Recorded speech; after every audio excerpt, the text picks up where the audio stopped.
In my previous videos, I have described the different layers of reality. There's the fifth dimension and beyond, where all possibility stretches out into infinity.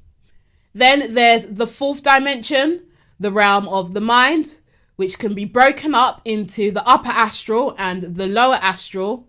And the lower astral is where the demonic is located.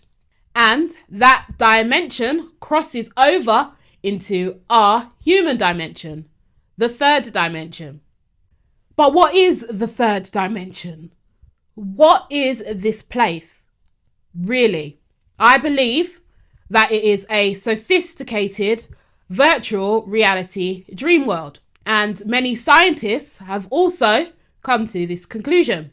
In 2021, an article from Scientific American magazine concluded that our reality is an experience being created by our bodies, but not for us. We exist to create an integrated audiovisual experience, and just like the characters in Grand Theft Auto, our reality is mostly for the benefit of someone else experiencing our lives through us. The testimony of truth reveals that there are demons enslaving the world. In the creation story, we are told that the serpent is evil and that Adam and Eve were sinful. But what if this was an inversion of the truth? In Genesis, God tells Adam and Eve that they can eat from every tree in the Garden of Eden except from the tree of knowledge, because if they do eat from the tree of knowledge, then they'll pass on. The serpent comes along and tells Eve that she can eat from the tree of knowledge, and if she does, she won't pass on, but she will instead become like God.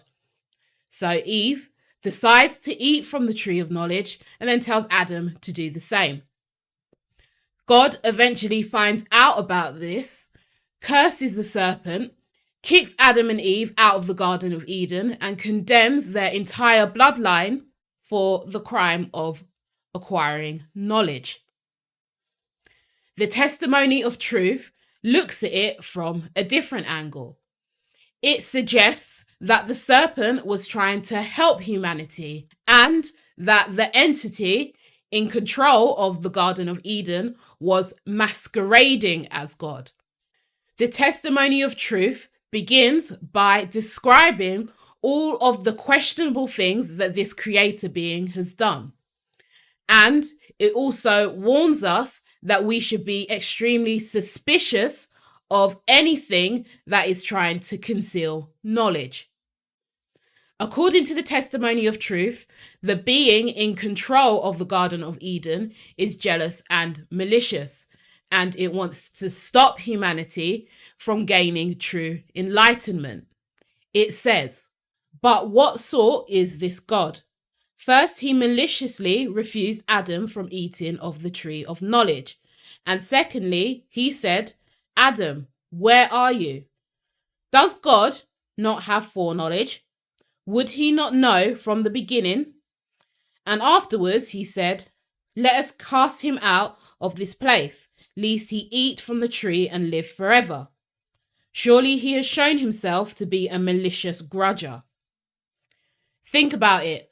The only reason why you condemn knowledge or censor information is for the purpose of power, manipulation, and control.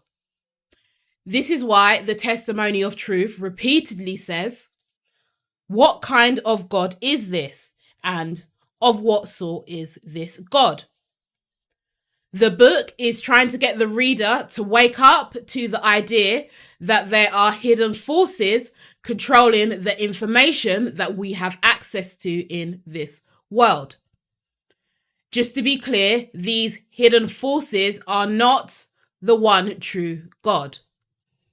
The testimony of truth then goes on to say that the ones who hear the story of the Garden of Eden and who do not realize that something is up are blind. It says, And what kind of God is this? For great is the blindness of those who read, and they did not know him. And he said, I am the jealous God. I will bring the sins of the fathers upon the children until 3 and 4 generations. And he said, I will make their heart thick, and I will cause their mind to become blind, that they might not know nor comprehend the things that are said. Who or what are the 144,000? And could you be a part of them? The most popular example of the number 144,000 is found in the Bible, in the book of Revelation. And there it indicates, if you take that verse literally, that there will be 144,000 faithful Christians who will, after they die, be resurrected to life in heaven. And some groups think that this 144,000 will rule alongside Jesus to help bring justice to earth. Other Christian interpretations believe that 144,000 is just a symbolic number that means a lot of Christians.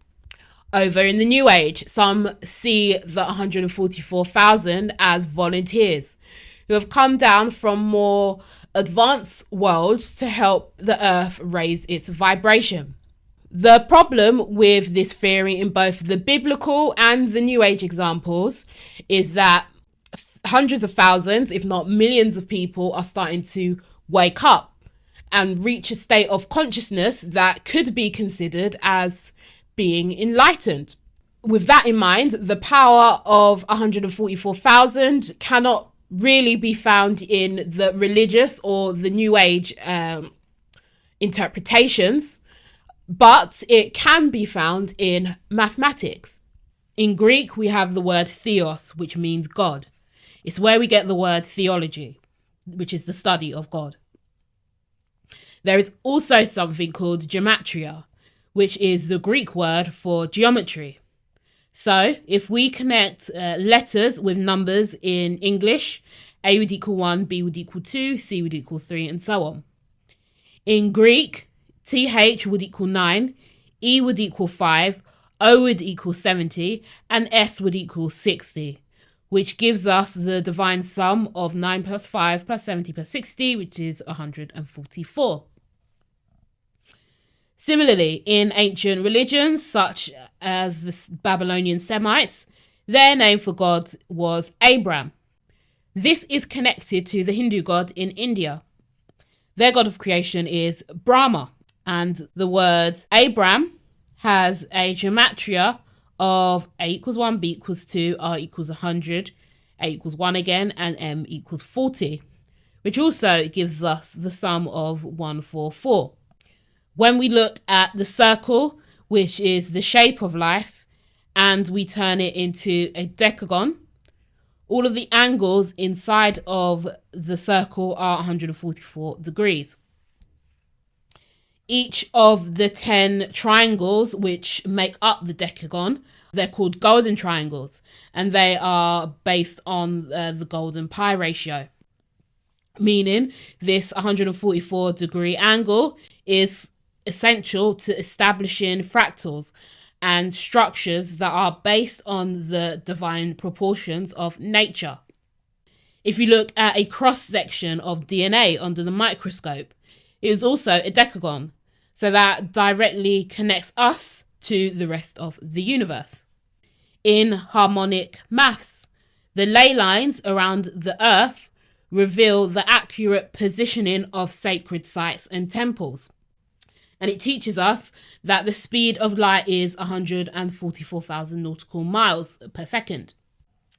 Nikola Tesla discovered free energy using this sacred code. His work was highly suppressed, and one of the things he did was create a special antenna that was precisely 6.944 feet, and it allowed a car to operate without fuel. This is because the reciprocal, or the reverse of 144 as a fraction, when you do the divisions, is 0.6 .0069444, which gives us, when you slide the decimal points along and remove all the zeros, the harmonic, which is a mathematical musical expression of the number 144. I hope you can see the connection there. So 144 is a number that could potentially, if this knowledge wasn't so suppressed, give us free energy. Imagine that, what that would do to the British economy at the moment in the energy crisis. The famous flower of life contains 90 petals, and the spaces in between these petals forms what is known as negative spaces, or these curved triangles. There are 54 of them, giving us a total, when we put it together, of 90 plus 54, which is 144. The flower of life is an array of the Vesica Pisces, which are intersecting circles that relates to Mary Magdalene, the mother. It also relates to the woman's reproductive system, or the matrix, the matter X. The masculine of the flower of life is man, or the body, the lesser universe. The smaller universe is represented by the pentagram, the head, the two arms, and the two legs, the number 5. So the pentagram has inner angles of 72 degrees, and 2 times 72 again is 144, which is life. So even in the pentagram, when we alter it, can be one of the most negative satanic symbols, it still relates to the magical number of 144. The planet Mercury is connected to Hermes, the god of light, whose ankle is symbolically feathered to represent this. In the ancient Vedic texts, the symbolism of flight is suggested by spacecrafts and UFOs, and it says that they could reach the speed of light. In these texts, the propulsion system that the extraterrestrials used to achieve this speed was based on Mercury.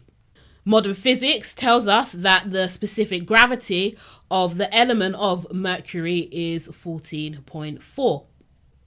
Also, think about the astrology of Gemini, which is represented by the planet Mercury. Some of the traits of Gemini is to be quick. They're quick thinkers, they're quick-witted, they're quick with their tongues. So just another sort of connection that can be made with speed. In Genesis, the Bible tells us that creation happened in 6 days, and on the 7th day, God rested. In 6 days, there are 144 hours. 144 also relates to the Jewish high priests' breastplates that they wore at around the time of Christ. And on these breastplates, there were 12 crystals. And it was based on the imagery found on a Bactrian coin from King Asus in 120 BC. On these coins, when you blow them up, there is the Pythagorean triangle, which is based on the ratio of 3:4, which is how we get to 12, if you remember Pythagoras from school. And when you look at the shape, it is made up of 3 Pythagorean triangles. And when you add these triangles up, the sum is 144. And these crystals that these priests wore sat on their heart chakra. And only the highest and most esteemed priests could wear these breastplates. And it was considered to be a lie detector. And it also connects to higher levels of astronomy and the rest of the universe. In the Bible, there is the New Jerusalem in Revelations chapter 2. It says, "I saw the holy city and the New Jerusalem coming down out of heaven from God, prepared as a bride, beautifully dressed for her husband. And I heard a loud voice from the throne saying, "Now the dwelling of God is with men, and he will live with men. They will be his people, and God himself will be with them and be their God." And then it goes on, and it's a very beautiful description of God almost becoming one with his people. And in the New Jerusalem, King Solomon was going to build his new temple of crystals. And it was all based on 144 cubits. I will leave the Bible verse here for you to go and research it for yourself. And the cube of Jerusalem almost filled up the whole earth, but it was in cube form.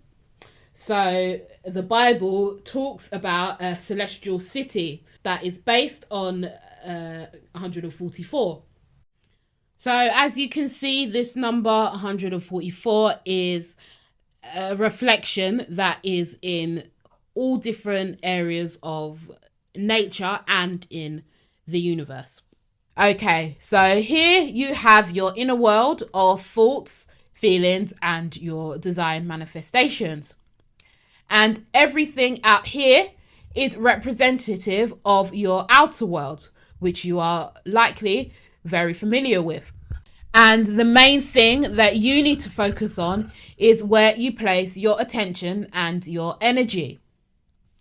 We are conditioned to focus our energy on the outside environment, and we forget that our inner world runs the show.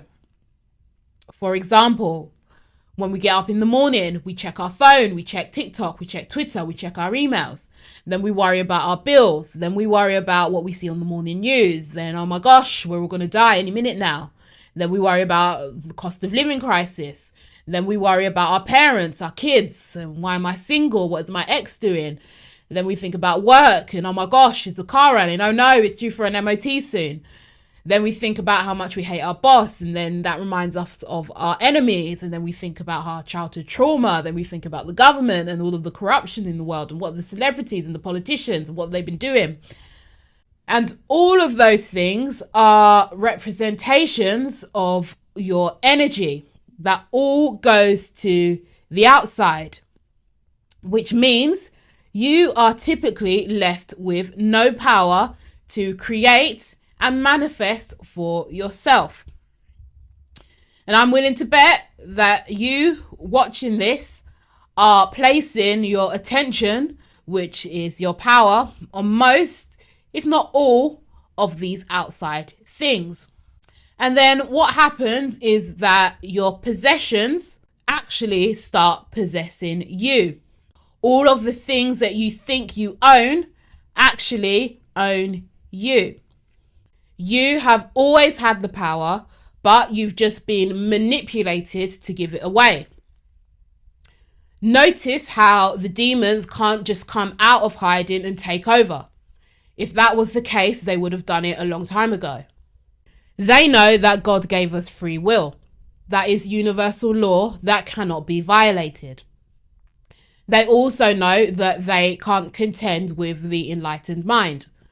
So they have to manipulate us to accept or even choose enslavement for ourselves. Secondly, they are feeding off of us, not the other way around. We don't need them and we can do what we want. The problem is that most of us haven't made the choice to do what we want.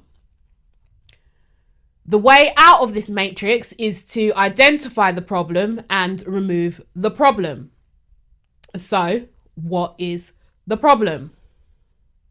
The problem is, number one, demons suppress knowledge to keep our consciousness stuck inside the matrix. Problem number two is that we keep getting reincarnated into the matrix, where we repeat and relive the same horrors over and over again in different human lifetimes. And problem number three is that we are trapped in the lowest levels of the matrix.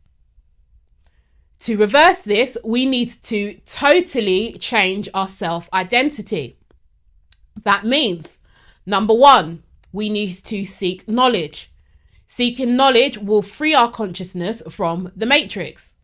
Number two, we need to understand that human is an illusion, specifically designed to hold us in perceptual slavery, not something that we should aspire to reincarnate into. And number three, we also need to realize that human is a trap.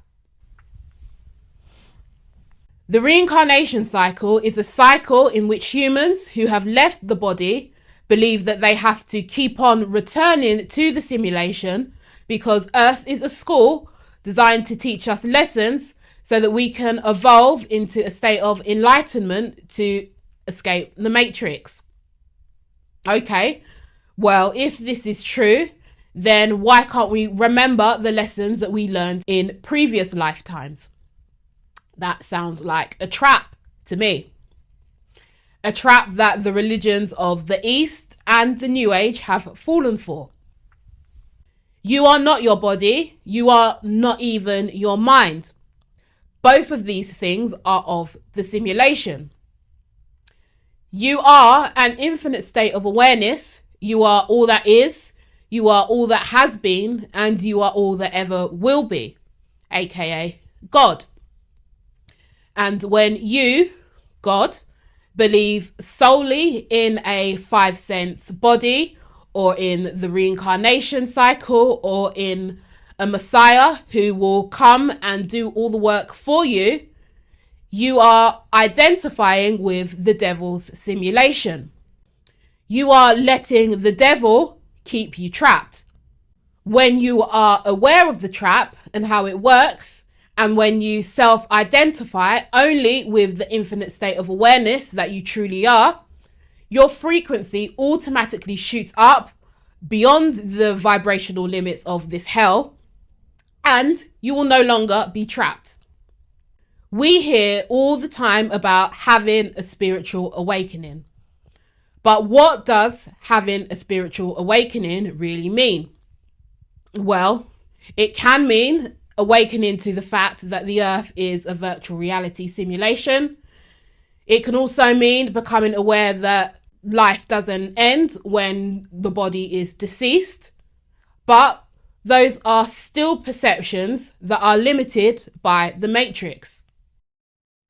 A true spiritual awakening is realizing that everything is fucking bullshit. All of the mythologies, all of the religions, all of the politics, all of the people are at the deepest level just illusions that keep us believing that the simulation is real. It's not real. It's the devil's dream. And you don't have to be a part of it anymore. The matrix is also not something that you can ultimately fix. This is because it's a trap. A trap isn't something you try to fix because it's designed to be destructive.